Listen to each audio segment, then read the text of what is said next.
Hi everyone, I'm here to share with you a video on how I created the alpha background for the Ella Bonella layout Qt. First of all, I started with drawing lines at 2 inches of each side of my background paper. The great thing with this technique is that you can use colored cardstock that you're not quite keen on or that you just want to use up. So for example, for this one, I used a dark cream color as it's something that's very hard for me to use as is. So I just use that as a support for all my letters. So yeah, great way to use up colored cardstock that you're not too keen on. So once you've drawn your line, you just erase the few extra lines that try to not have too much showing up, too much extra. So your line, you try to do them quite light and then you erase the extra. After that, I chose the thickers I had left over from my October design team kits, Marquise Pearl, and then I started to line them up inside the square. So as you can see, just lining them up and making sure that we're gonna still obtain a good square for the background. It was easier to achieve with the We Are Memory Keeper letters because they were in themselves straight and square, whereas these ones are more swirly and they're more at the diagonal angles. However, it's still completely doable and you can achieve the same effect with any shape of letters. You can decide to mix different alphas, different fonts. As long as you're using cardboard based letters, I can guarantee you it will work. You just need to play around, move it around and cover the whole background. So this is highly sped up because the whole process took me about an hour to create the background from start to finish of the first step. So you'll see it will jump up. There you go, it's just jumped up quite quickly, halfway, just to give you an idea of how I went along to create it.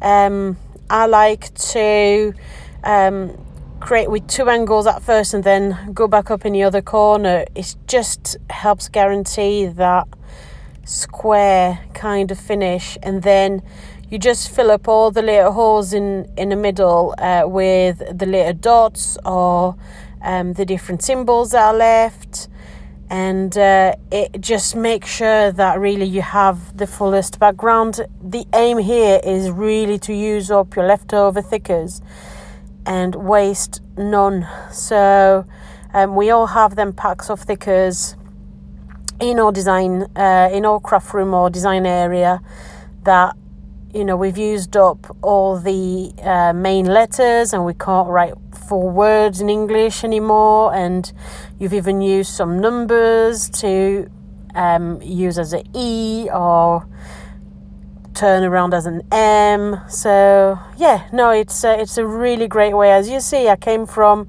almost a full pack and this is what I had left at the end. So really a good job to use it up. After that, you just sand all your letters just to remove that little light film of plastic that covers them so that your gesso will be able to stick to them. So you just sand it with, here I used a nail file. Yeah, just sand it all lightly. And the important thing at the end, you'll see I lift the paper, is because I just blow away the dust to ensure that it doesn't get mixed up with the gesso and that we get as little dust as possible left over on the paper. What you can also do is very lightly wet a bit of cloth to then dab slightly on your background to grab any remaining dust.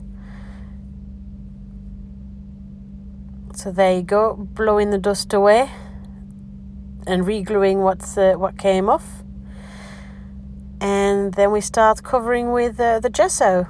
So the good thing with the gesso is that it dries fairly quickly, So by the time you have done your first layer of gessoing, you can start adding your second layer of gesso where you first started.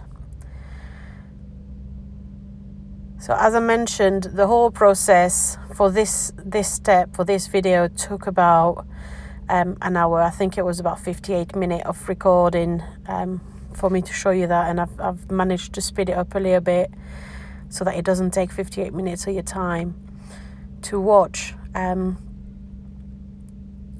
just going around with the gesso, just painting and covering and trying to get the best coverage you can in order to make sure that your letters really, really blend into your background and really blend into your cardstock.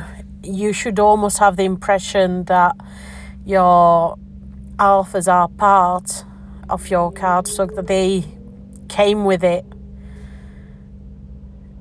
And then going right into the layer cracks, right into the layer corner, making sure you don't have any extra build up. So sometimes the best way is to just dab your paintbrush, and really making sure that everything is covered and you don't end up with any area that's not been painted over. You do use a fair amount of gesso for this, but to be fair, gesso get you so far. I've had this bottle for absolute years, and in the great scheme of things, you don't use that much for such a striking effect. It's brilliant, and you could also reproduce this technique on a small surface.